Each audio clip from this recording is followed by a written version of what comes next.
On October the 25th, 1983, the United States invaded Grenada. It was, some believe, a forerunner to a much bigger invasion of Nicaragua.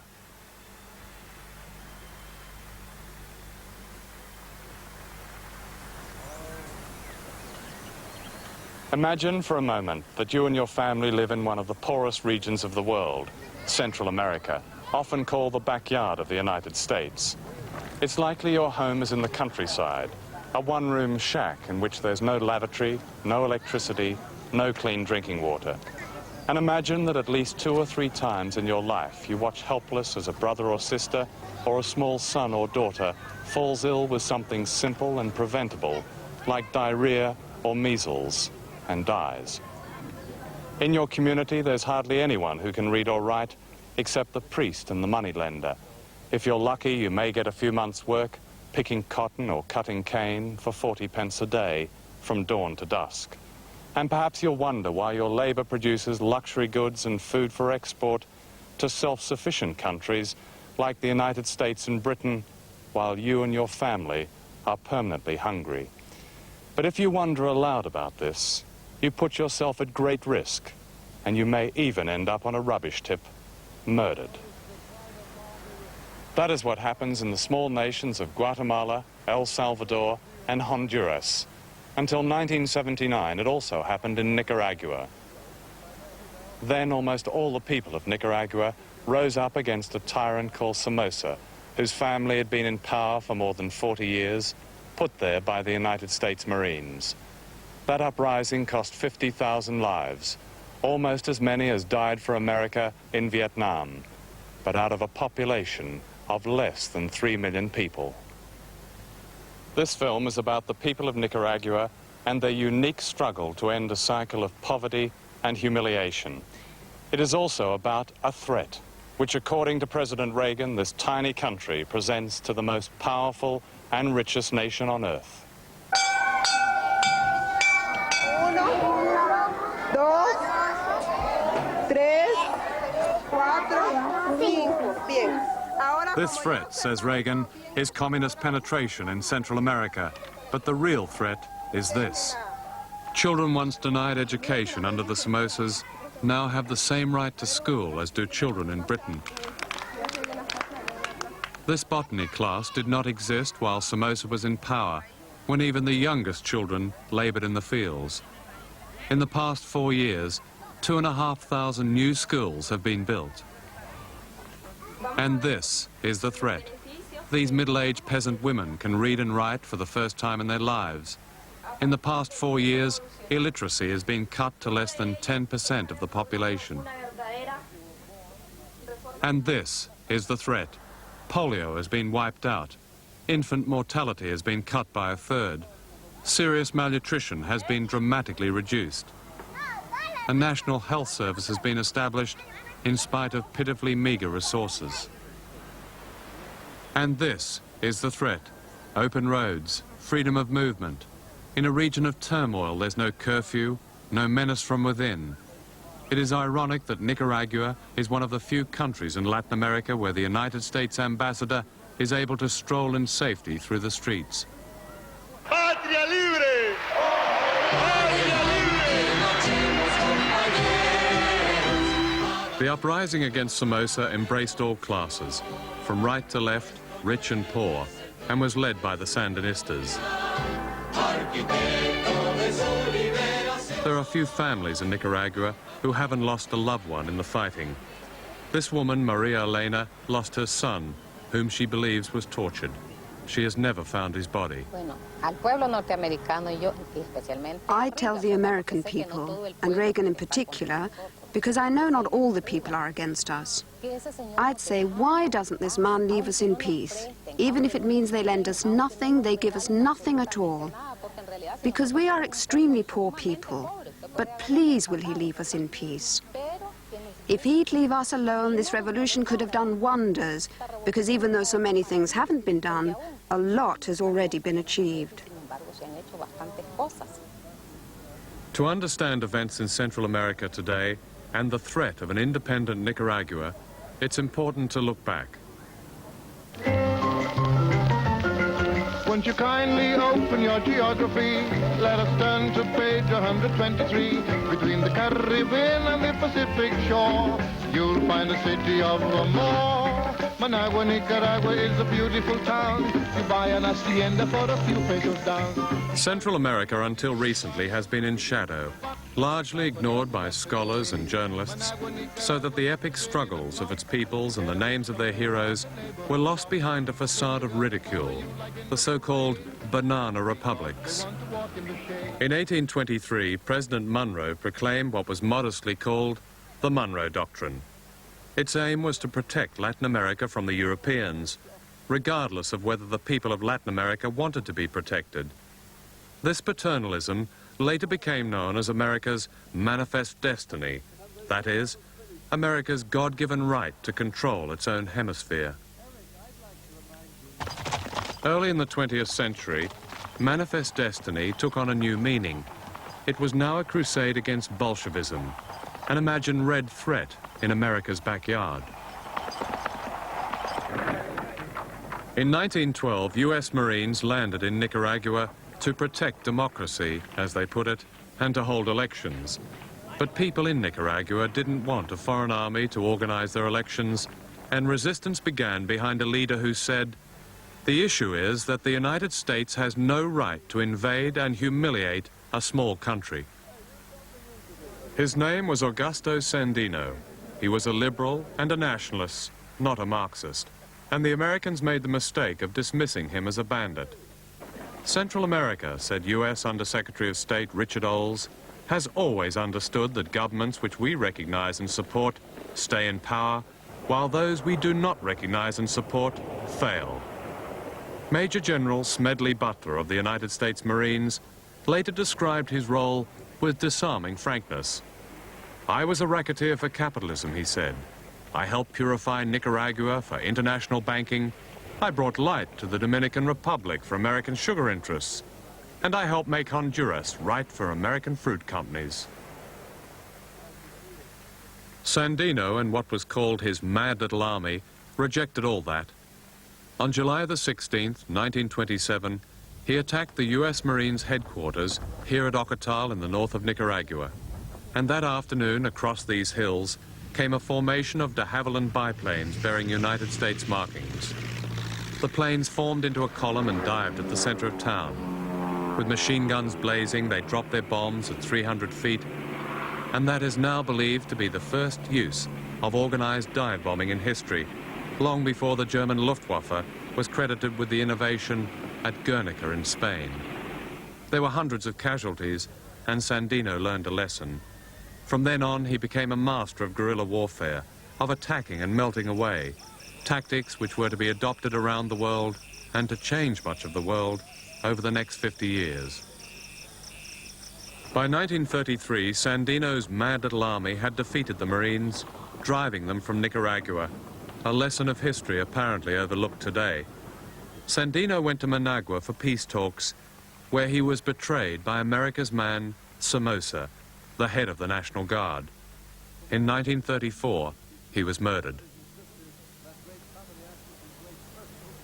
There was a calypso sung in American nightclubs in the 1940s that began like this.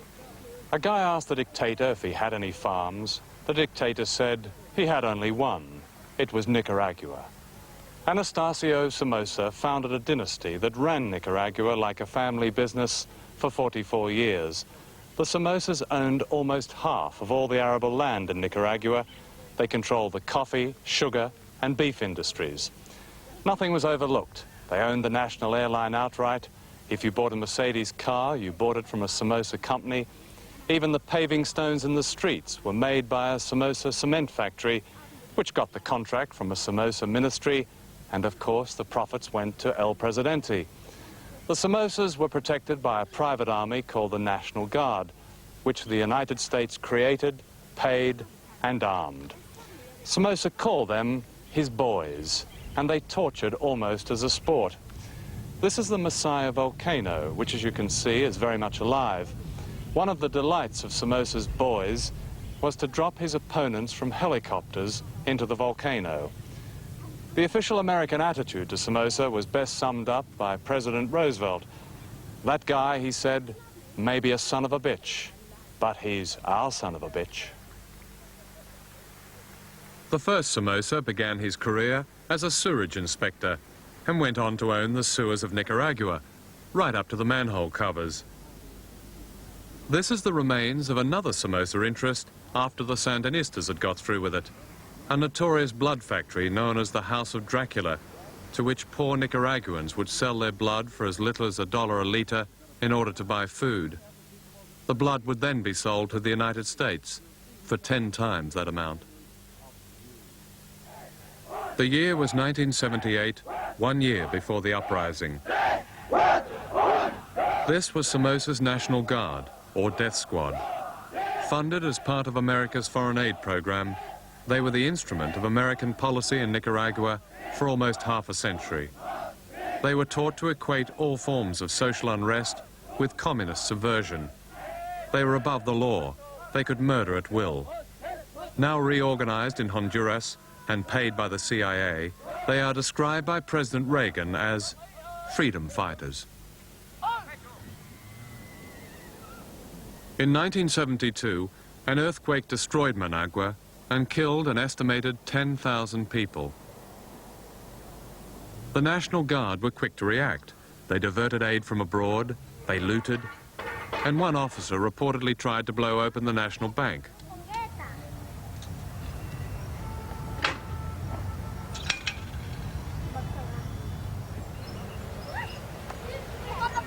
In the center of Managua, this children's playground was built immediately after the fall of Somoza on the rubble of the earthquake. Somoza had repeatedly refused to build parks and playgrounds in much the same way that he resisted doing anything about the 83% malnutrition or diseases affecting young children. He did, however, find $1 million to send in cash to President Nixon's re-election campaign in 1972. Nixon had said of Somoza, "Now that's the kind of anti-communist we like to see down there." When the earthquake struck, the return on this investment was beyond Somoza's wildest dreams. The United States gave him emergency aid of $57 million, most of it out of US government funds. But the Nicaraguan Treasury reported receiving only $16 million. There was no inquiry about the missing $41 million. Indeed, more of the same just kept rolling in. With the support of the Carter administration, the International Monetary Fund gave Somoza $65 million, just a few months before he fled the country and while he was bombing his own people.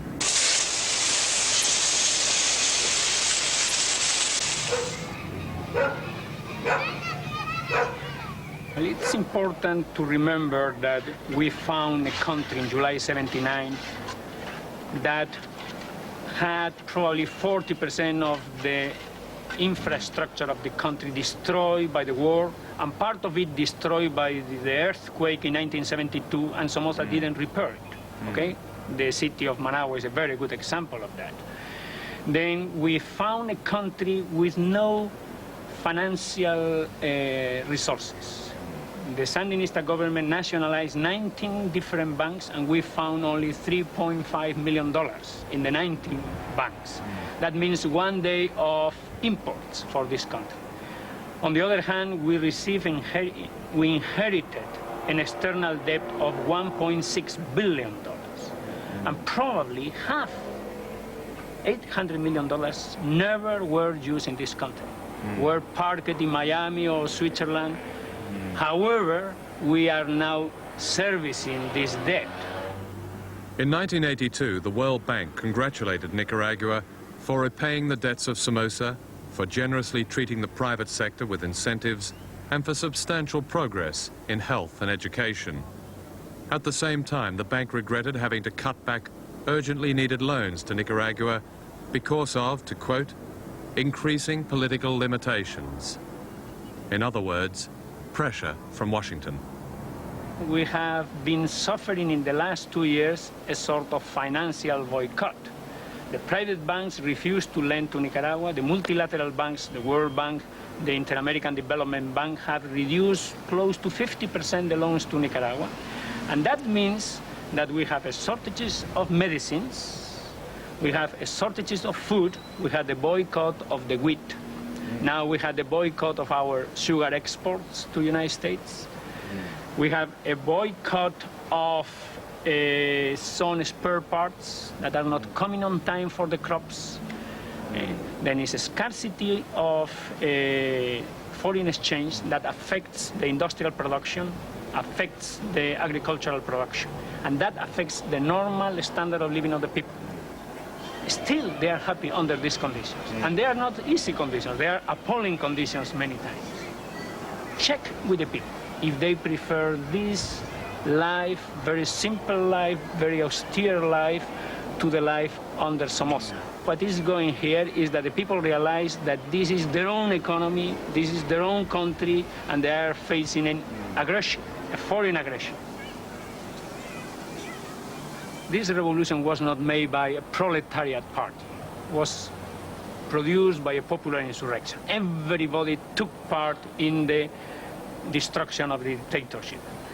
This is not a political party. It's a front who made the revolution. And you have in this front different parties, the Socialist Party, the Christian Democratic Party, the Liberals, the Conservative, all of them took part in this insurrection. Christians, the same time with Marxists, took part in this insurrection. The church, many priests and nuns supported the insurrection, even fought in the insurrection. Now, after 4 years, this is a country that has 60% of the GDP in the hands of the private sector, after 4 years of revolution.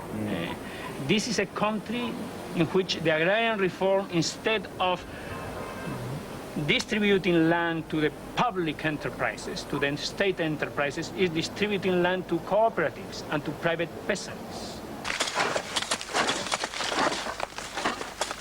We nationalize all the Somocista land, and this is probably about 35% of the total land of the country, okay? We have created here about 3,500 cooperatives in 4 years, and these cooperatives will provide the self-sufficiency in basic food probably next year. And this country will be self-sufficient in basic food. Grains, rice, corn, beans, some vegetables, fruits. And this is essential. That's why there is a slogan here, defense and production. Then production is part of the defense system. If we are able to provide food to the people, health, education, this country is invincible. Land reform in Nicaragua follows no model. This cooperative is the Sandinistas' ideal, which, as British visitors are constantly reminded, began at Toad Lane in Rochdale in 1844. Unlike Cuba, there is no state farm monopoly. An individual can own as much land as he can work, as long as he does not leave it idle, and he reinvests, and he pays decent wages. Most of the principal export crops, cotton, coffee, beef and sugar, remain in private hands. Indeed, small private owners are encouraged to accept loans offering low interest rates. In the past 4 years, food production and consumption of basic foods has increased by as much as 100%. Washington says there are food queues in Nicaragua. This is the market in Managua on a normal day.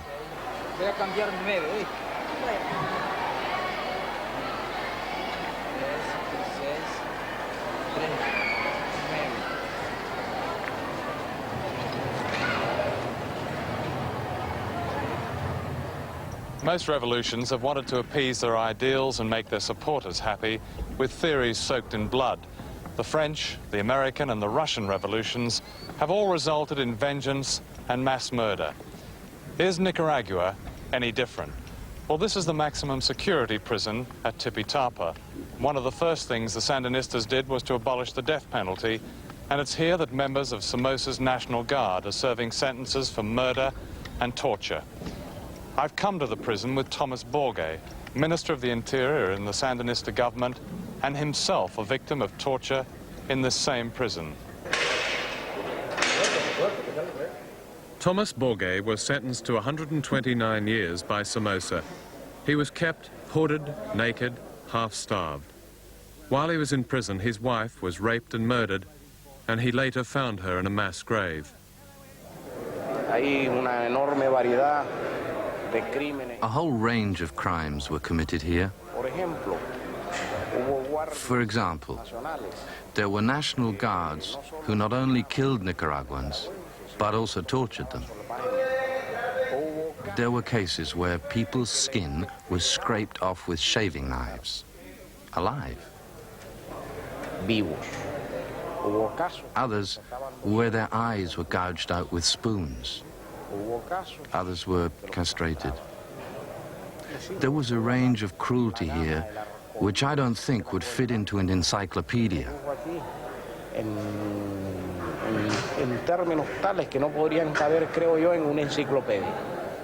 Today in Nicaragua, says Amnesty International, no allegations of torture have been substantiated.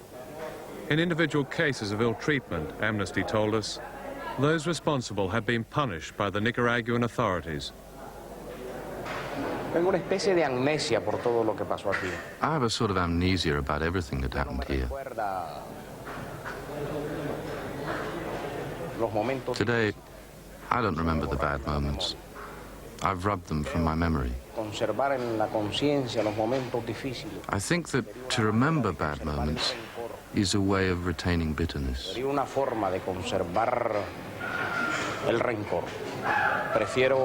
I prefer to forget, so that the bitterness and grudges can be replaced with compassion.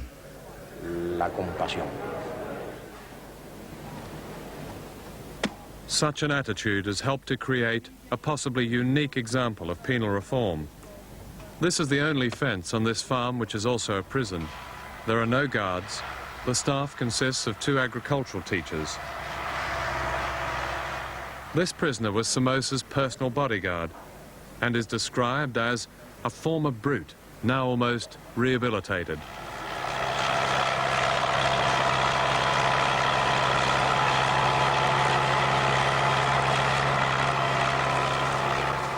Here, the only potential weapons are these machetes, which the prisoners are trusted to use in clearing a baseball pitch. In 2 years, 1 man has walked away. Of course, there is a risk and a dilemma to all this. Since the Sandinistas came to power, they have let go 2,500 National Guardsmen, and many of them went straight to Honduras, where they were signed up and armed by the CIA. President Reagan has said, "We do not seek to overthrow the government of Nicaragua." This week, November the 15th, 1983, more than 4,000 American combat troops will have arrived in Honduras for what are called maneuvers close to the border with Nicaragua. American troops, says President Reagan, will strike back if they are attacked. President Kennedy gave the same assurance 20 years ago, shortly before the beginning of America's longest war. This was Nicaragua on June the 20th, 1979, a month before the fall of Somoza.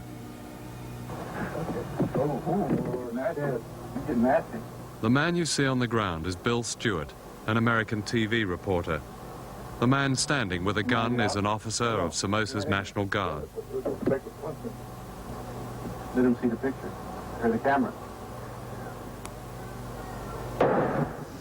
Bill Stewart was an ordinary reporter doing his job. His murder on television shocked many Americans and helped to break an historical pattern. For the first time, Washington found it very difficult to justify sending troops to intervene on behalf of their man, Somoza, whom President Carter only a few months earlier had personally congratulated on the improvement on human rights in Nicaragua. On the first anniversary of Bill Stewart's death, here at this street corner in a poor district, a monument was erected. And I, for one, find what it says most moving. In memory of Bill Stewart, he didn't die on foreign soil, and we keep his memory alive because he is part of free Nicaragua. Such is the generosity of spirit so often shown in this small country. In the same barrio, more than 200 young Nicaraguans died fighting the National Guard. One of them was this woman's son, Julio. Her name is Lupita, and she carried her son's tortured body back from the front line and buried it in this, her small dirt garden.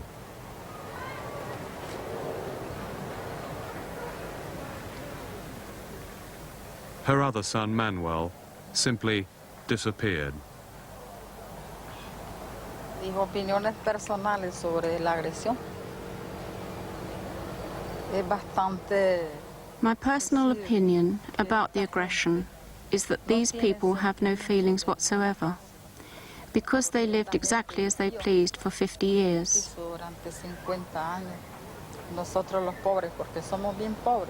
We the poor, and we really are poor, we struggled to earn our daily bread with the pittance we were paid. Yes, I have an opinion about this aggression. Let President Reagan spare a thought that he has children. Let him think that he is supporting genocide. They were murderers here. They had no pity for the young people. It was a crime in Nicaragua to be young.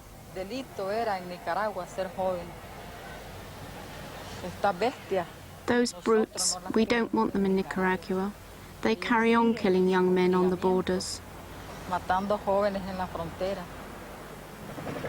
For the people of Nicaragua, those like Lupita, the invasion of their country is imminent, yet again. The following is a summary of United States intervention in its so-called backyard. 1898, President McKinley orders U.S. troops to invade Cuba. 1905, President Theodore Roosevelt orders the invasion of Honduras. 1912, President Taft orders the invasion of Nicaragua. 1914 to 18, President Wilson invades Haiti, Cuba, and Panama. 1924 to 26, President Coolidge invades Nicaragua and Honduras. 1954, Eisenhower approves the overthrow of the elected government of Guatemala. 1961, Kennedy approves a CIA invasion of Cuba. 1965, Johnson invades the Dominican Republic. 1973, Nixon approves the overthrow of the elected government of Chile. 1981, President Reagan approves the CIA secret war against Nicaragua. 1983, President Reagan orders the invasion of Grenada. Their legacy is this remarkable United States military encirclement of the region, a vast ring of Americans on land, sea, and in the air, allowing a rapid deployment force to cover any eventuality, Grenada being the latest example. Since President Reagan came to power, this threat has been turned increasingly against Nicaragua. There have been bombing raids flown by insurgents based in Costa Rica to the south, and from Honduras to the north, the CIA directs, pays, and arms former members of Somoza's National Guard, known as the Contra, some of whom are trained in illegal camps in Florida. Last July, the secret war came into the open with the arrival off Nicaragua of 2 American naval task forces, each with more firepower than the entire U.S. fleet in World War II. Today, 4,000 American combat troops are poised in Honduras, near the border. Ranged against them in Nicaragua are 45 aging Eastern Bloc tanks unsuitable for mountainous jungle and which are liable to break down after 125 miles, plus 3 antiquated Korean War jets, 2 helicopters, a navy consisting of a few patrol boats, a regular army of 22,000 and 25,000 reserves, and a militia. In addition to the threat from outside, the Nicaraguans face 15,000 of these troops, the Contra, heavily armed by the Americans and operating a hit-and-run war from Honduras. This is effectively a CIA private army. Its original aim was to stop the alleged flow of arms from the Sandinistas to the guerrillas in El Salvador. But this was no more than a cover. No convincing proof has ever been produced in public to substantiate a continuing flow of arms, a pretext described by a member of the Senate Intelligence Committee as a farce. The real aim of the Contra is to give the appearance of a civil war in Nicaragua by hitting economic targets and killing people like midwives. I work, for example, training traditional attendants in the north of the country. That's my work. That's midwife attendants? Yes, midwife attendants. Because in this country, most of the deliveries have been performed or made by midwife. I've been working in areas where 6 of my students have been murdered by counter-revolutionary groups coming from Honduras. And my program was finished because of that. That was in May 1982. But now we have restarted again because it's marvelous. I remember when a health worker was murdered. She was a nurse. And we had a meeting after the murder, and 10 nurses were willing to go there and work as she did in the past. The morning I spoke to Susana, a young man, Julio Moncada, was ambushed by a gang of Contra and murdered. His job was organizing land reform, and therefore he was clearly a threat. Julio Moncada wasn't political at all. He just loved his people. And what was the purpose of killing him, do you think? I think they want to stop technicians going to the countryside. They want to make people afraid, feel afraid, not going to the countryside to help peasants. And for that reason, I think they are killing technicians now. In the past, they were health workers, and now they are agrarian reform technicians. These are other victims of the CIA war. Young Sandinista troops at a hospital which, when we filmed there, had 2 months' supply of medicines left. And that was 2 months ago. This volunteer militia boy is 14 years old. He was shot and burned while defending his village.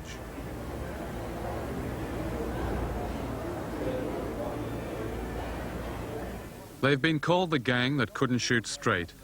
The old gang who gave America Vietnam are back, building new careers with a new war in Central America.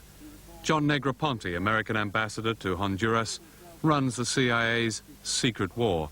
Negroponte helped to run the Vietnam War as a political officer in Saigon and under Henry Kissinger in Washington. Robert Comer, otherwise known as Blowtorch Bob, is a former CIA expert on pacification, meaning terror. Blowtorch Bob failed to pacify Vietnam, but now works for the Pentagon, advising on how to pacify Nicaragua. Nestor Sanchez, 28 years in the CIA, helped to mount the abortive invasion of Cuba in 1961. He is now a Deputy Assistant Secretary of Defense. I interviewed Mr. Sanchez at the Pentagon before the invasion of Grenada, which he helped to arrange.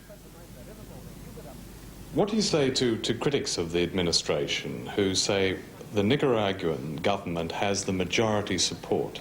There's every evidence that they have the majority of the support of the people. Therefore, that surely should be enough for the United States not to participate in the so-called destabilization of that regime. First of all, I believe there is sufficient evidence to indicate that the Sandinista government does not have the support of the majority of the Nicaraguan people. I believe that a poll which was taken about a year ago, even at that time, indicated that. The people who have... Which poll was that, excuse me? This was a poll that was taken by the church. It was a rather informal poll, as in a country like that you can't really poll, but an informal poll was taken. Is that the only evidence that you have? No, the other evidence also is that the democratic freedom fighters, if you may call them, the Contras that have gone in there, have found that the people where they have, the areas that they have gone into, this has been reported by our media, by our newspapermen who have visited with the Contras in the area, and they have found that the campesinos in these areas have freely joined the Contras. The administration has said that international communism, fueled by the Soviet Union and the Cubans, is responsible for the present situation in Central America. What does that really mean? The facts are that the communists, the Soviets, the Cubans, are not responsible for the root problems that exist in the area. They're taking advantage of a situation which has existed for a long time, and are therefore consolidating the break that they got in Nicaragua, consolidating their position in that country, and proceeding, as they openly state, to export their subversion and their terror to other countries in an effort to liberate these countries from imperialism. I think it's clearly stated by them as to what their goals are, what their objectives are. It's no secret. Fidel Castro has said it many times, and so have the other countries. And think about this Soviet plot, Marxist Leninism. I think Nicaragua is very interesting in this aspect. There is a nationalistic movement that is in the root of Sandinism. Sandino was in the 30s. He probably didn't know at all about Marxism, but he was a nationalist fighter, freedom fighter. Then you have the tremendous power, influence of the church here. And these people are extremely Christian, extremely Christian. And the main leaders, even though some of them are not Christian now, they have a Christian heritage. And there is a Marxist influence here, very important, very important. And I think the confluence, the convergence of nationalism, Christianism, and Marxism, and a very Latin American sort of Marxism, what we call a Creole Marxism, that has roots in the Indian culture, in the Latin American culture. That's the essence of what is going here. And that's why this revolution is a Sandinista revolution. It's Marxist, it's Christian, and it's nationalistic at the same time. Could you explain the two churches here, the People's Church on the one hand and the Established Church on the other? Some people talk about the popular church and the hierarchical church. Well, a church that is not popular is not Christian. To be Christian is to have an option for the poor, for the oppressed, for the underprivileged. This is the basic option of the gospel. Then we never use the slogan of the popular church. We talk about the church of the poor, the grassroots communities. But there is a division, isn't there? And there's a conflict between the church of the poor and the established church in this country as represented by the Archbishop. It's a dramatic division. And after the visit of the Pope, this division increased, unfortunately. But there is not a religious division. It is not a theological division. It's a political, social division. The church that supports a popular alternative, a popular model of building a new society, and a church that would like to have a much more traditional Christian democratic model. Which side is the Pope on? That's a real difficult question. Obviously, the Pope is with the poor in Poland. In Poland? Okay, which side is he on in Nicaragua? Well, when the Pope came here, I think due to the bad information that he received, with the disinformation that he received before coming here, he was unable to understand what was going here. That's a very polite way of putting it. I think the bad information he got. But I mean, a lot of oblique things were said when the Pope was here. Yeah. Did he understand? Did the Vatican, let's say, did the established Roman Church understand what its Roman flock in Nicaragua were doing? No, unfortunately no. This is a new experience, a new revolution in which Christians took and are taking a very important part building this new nation, and this is very difficult to understand to the Vatican because there is a revolution here. The Vatican doesn't know too much about revolutions, and then it's difficult for the Vatican to understand what is going here. That's a fact.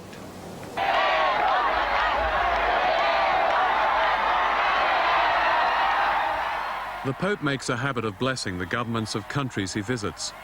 He even blessed the regime of General Jaruzelski in Poland and the regime in El Salvador. An exception was Nicaragua, which has 4 priests in its cabinet. It is ironic that the Vatican, together with the Reagan administration, appears to be doing to the Sandinistas in Nicaragua what Moscow is doing to Solidarity in Poland. Why do you think that President Reagan accuses you people of being communists. All that is communism for Reagan because the role that Christianity plays in the cultural framework of Reagan is to legitimize the established powers of the world.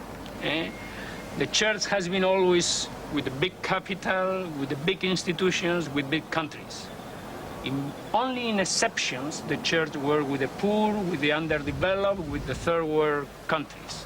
Now, if the church starts legitimizing the poor, the independence of these small countries, the church is delegitimizing the established powers, then the church is a subversive element. And that's why they identify subversion of an order that is oppressed for the majority of our people with communism. And Monsignor Romero, the Archbishop in El Salvador, was a subversive and a communist. And he was shot? Was shot. We, all of us, we are communists, according to Reagan, according to Vice President Bush. What to do? If Archbishop Romero's support for ordinary people made him a communist, then these 3 American nuns and a religious lay worker were also communists. Indeed, Jean Kirkpatrick, America's representative at the UN, suggested that the nuns were communist sympathizers. They were raped and murdered by members of the National Guard of El Salvador, a country where 35,000 people have been the victims of death squads since 1980. The American ambassador at the time was Robert White. He said, "The chief killers here are the government security forces. They are the ones responsible for the deaths of thousands upon thousands of young people who have been executed merely on the suspicion that they are leftists. Are we really going to be part of all that?" For saying that, the ambassador was sacked. This year, the Reagan administration wants to give to the El Salvador regime more than $200 million in aid. By contrast, there are no death squads in Nicaragua, where all American aid has been stopped. How does a small country in Central America radically alter the cycle of poverty that has been a feature of life down there for so long without being seen in the United States as a challenge or even a threat? I believe that kind of a challenge we accept. We want to help these countries redress the years of poverty that they've lived in. But we certainly don't see the solution in letting them become a country under communist domination and rule. We don't believe that this will help their economies or their people. You mentioned letting these countries have a certain kind of government. But that leads to the question, does the United States have the moral right to intervene in Central America? Well, if I did say to let these countries do something, I retract that statement, because what we want to do is to help these countries in their development. One of the problems that we have had throughout the years in Central America is that we haven't had a consistent long-term policy in the area. I have said this before, and I will say it again here with you this afternoon. We have paid attention to the area when we have a crisis there. And certainly this has not helped in the long-term development. With what is happening there today, it would be certainly my hope that we would be able to help these countries over a long period of time, because this is not a situation which lends itself to an overnight solution. It's one in which we will have to stay there for a long period of time if we want to help, and help them along the lines of our Caribbean Basin initiative, to where we will give incentives for investment in the area, and we will also provide tax relief on imports for their goods into our country. This, over a long period of time, we feel will help our neighbors in this hemisphere. We have tried in these 4 years to be very flexible, very pragmatic.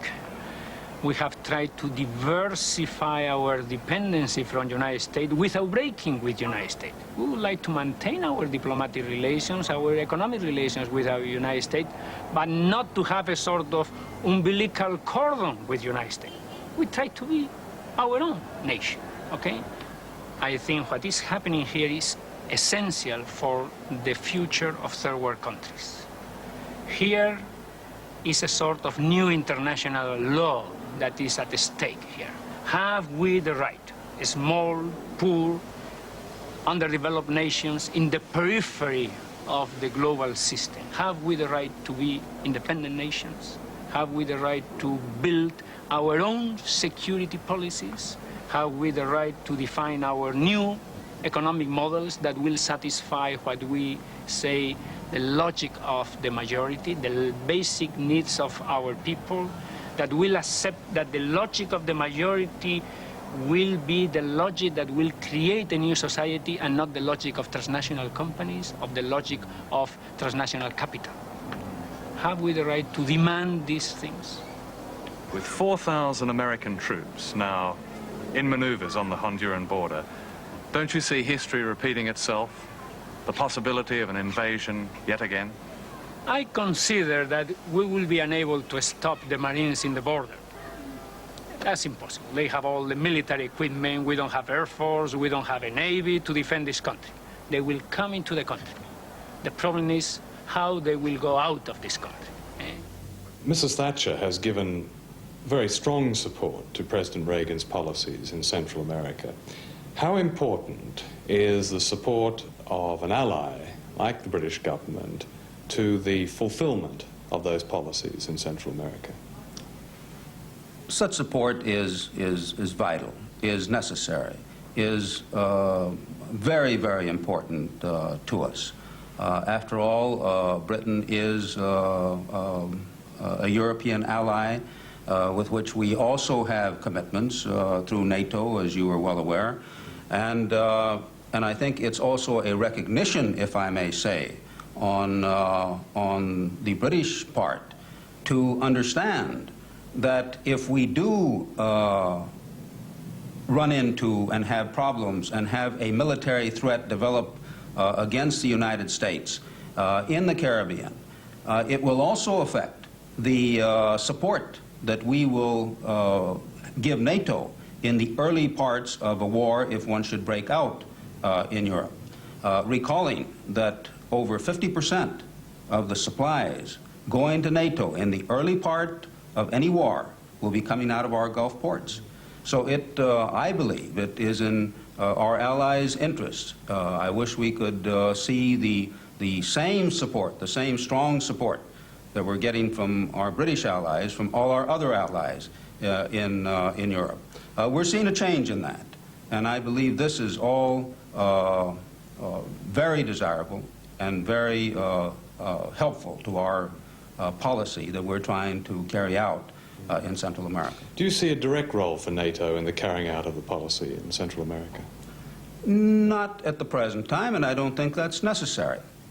If we address these problems that we have in Central America today, we believe we can, by assisting these countries in, not NATO, but the individual countries probably could assist the Salvadorans and the Hondurans in the same way we're assisting them to take care of themselves, which is possible today. The crisis has not reached the point where interference from the outside or the use of, say, U.S. troops or the troops from any other country are necessary. It's still a manageable problem if we get on with it. This pathological vision of the administration of the United States in relation to this area of the world is impossible to change. I have been 15 times in the last 2 years in the United States. It's impossible. They consider that this is democratic, that this is Christian, and this is part of the Western civilization. Then all what we are doing is totalitarian, anti-Christian, and communism. The only thing of changing the mentality of the U.S. administration is in the hands of the North American people. No other force in the world will transform this mentality. We are unable to do that. In 1982, an all-party British parliamentary delegation reported from Nicaragua, "Our impression was of a government which retains the support of the majority of the population, a country working hard to recover from the disastrous inheritance of dictatorship." In 1983, a delegation of the World Council of Churches reported, "What impresses us is the pluralism in the government and the service of Christians, and the sense we get that the kind of totalitarianism so rampant in Latin America, in Chile, Guatemala, El Salvador, simply does not exist in Nicaragua." Less than 11% of foreign aid to Nicaragua comes from the communist bloc. 50% of volunteers are from Cuba, mostly teachers and doctors. 40% are from the West and Latin America. More than 75% of Nicaragua's trade is with non-communist countries. The British government is one of the few Western governments to enthusiastically support President Reagan's policies in Central America, policies which are rejected by much of the Congress and, according to every survey, by most of the American people. Policies which are leading towards a war against a small country whose crime has been to cut the death rate of its young children, to teach its people to read and write, and to let them live as human beings with dignity. Surely it's fair to ask this: how impoverished, how helpless does a country have to be before it's no longer seen as a threat by the United States? Or perhaps President Reagan understands that the real threat of Nicaragua is simply that of a good example, and one desperately sought after from Central America to the Philippines to Poland. The example of a society inspired by neither the United States nor the Soviet Union. The generosity of spirit you have seen from Nicaragua will not be sustained by more suffering. If governments won't help them, why can't they leave them alone?